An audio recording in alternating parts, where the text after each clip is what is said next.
Hey Constant Readers, I'm Andrew and I'm blown away by the sheer volume of Stephen King movies. Including It, there are over 40 films based on his books, and that's not even counting the sequels, TV, and direct-to-video stuff. In the 40 years since Brian De Palma's Carrie, there have been some incredible movies made out of his novels, but for every Shining or Stand By Me, there's a silver bullet or Cell.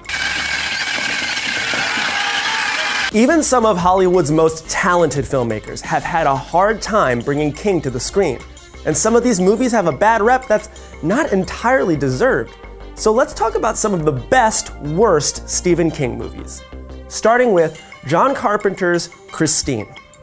The titular 1958 Plymouth Fury is probably more famous than her movie, since she shows up as an Easter egg in a ton of other Stephen King adaptations. You can see her in Cat's Eye, 11/22/63, and The Dark Tower. She's even in the trailer for Ready Player One, and gets a shout out in Regular Show. Hello, Governor.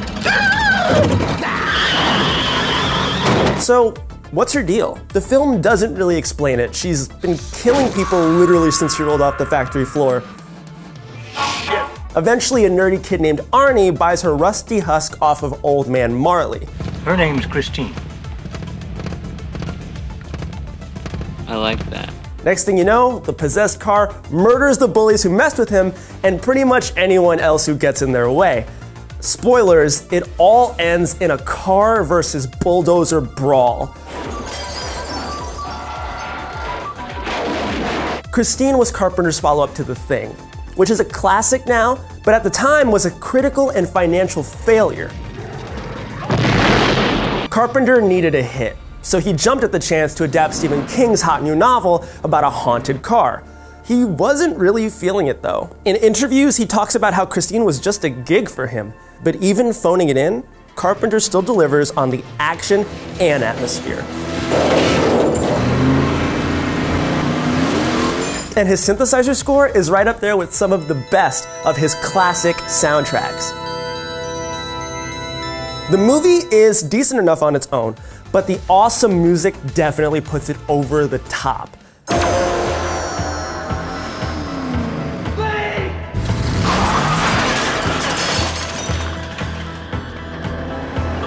If you want to see another horror icon come at the King, check out The Mangler. It's based on King's 1972 short story about a possessed laundry machine that feasts on the blood of virgins. I'm not talking about Whirlpool of Blood or a Maytag of Mayhem. The Mangler is a massive steam press built to fold sheets and humans as flat as possible. The movie was directed by the recently departed Tobe Hooper, the man behind Poltergeist and the Texas Chainsaw Massacre.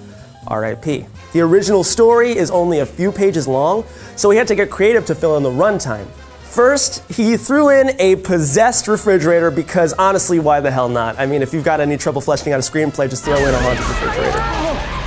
Then, he cast Robert Englund as a crazy old man who wants to feed his niece to the Mangler in exchange for wealth and power. Accept this blood of my blood, because I am signing off. And the movie keeps finding convoluted ways for people to get eaten by this huge, immobile machine. At least until the end, when it tears itself free and starts chasing Buffalo Bill around. Honestly, as far as movies about satanic industrial equipment go, you could do a lot worse. I am investigating a laundry machine with a bad case of demon possession, and I need to examine you to determine whether or not you're a virgin. It's got a pretty fun cast. There's gore aplenty if that's your thing, and apparently enough people liked it to warrant an entire Mangler franchise. This movie has 2 sequels, the creatively titled Mangler 2 and The Mangler Reborn. To round out our trifecta of King and classic horror directors, let's go check out George Romero's The Dark Half. For some odd reason, Stephen King likes to write stories where the hero is a famous author. Who would have thunk it? The Dark Half is about Thad Beaumont, a highfalutin literary type who wrote gruesome crime thrillers under the pen name George Stark. It's not my book. Isn't it? No. No. Look here. Picture's a phony. The name, too. George Stark. Phony. Unlike King, Beaumont had a psychic fetus living in his brain that brought his murderous, evil alter ego to life.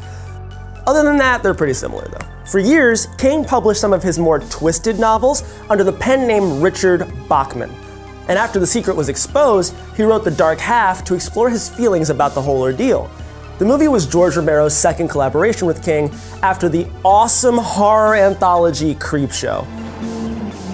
Look, an authentic voodoo doll. Somebody already sent for it. It's one of Romero's only films where he actually got a decent budget and studio backing. Unfortunately, it underperformed at the box office and killed his chance at a mainstream career. He wouldn't make another movie until Bruiser 7 years later. But The Dark Half is a cool glimpse at what kind of films Romero would have made if he had taken a more conventional path. Up next, we've got 2003's Dreamcatcher. It's about a group of friends who meet every year for a hunting trip in, where else, the woods of Maine. And they run smack into the middle of an invasion of alien shit weasels. Basically, instead of bursting through your chest like a capital A alien, these nasty worms explode out of your butt.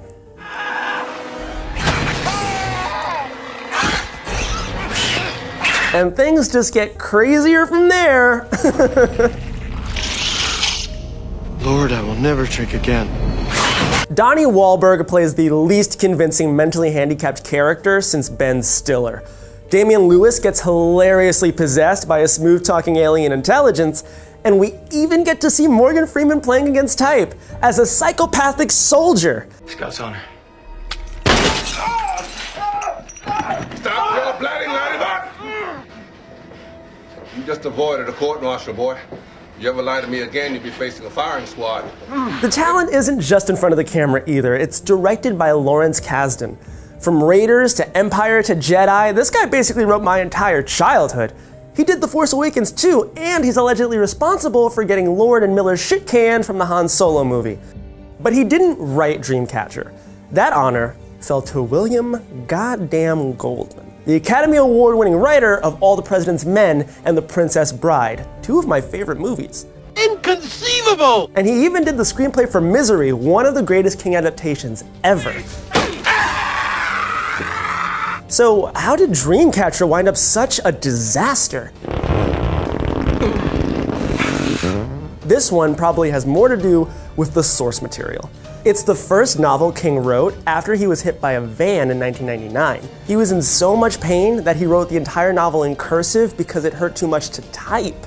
Also, he was stoned out of his goddamn mind on oxycodone, and it definitely shows.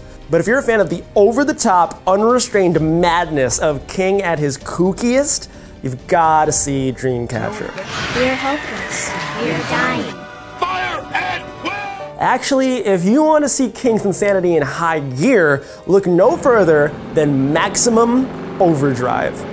It's his first and thankfully last attempt at directing his own movie. Based on his short story Trucks, this one continues the theme of inanimate objects murdering everyone in sight. For my 307th book, this couple is attacked by a lamp monster. After Earth passes through the tail of a comet, every machine on the planet comes to life and turns against their squishy human overlords. Eventually, a group of survivors get trapped inside a truck stop under siege by slaughtering semis.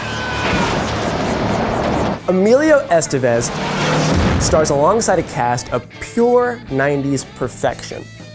That's a spicy 90s meatball.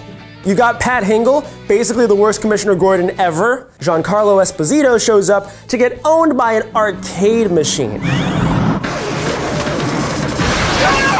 And if this irritating newlywed sounds familiar, What is going on? I don't know!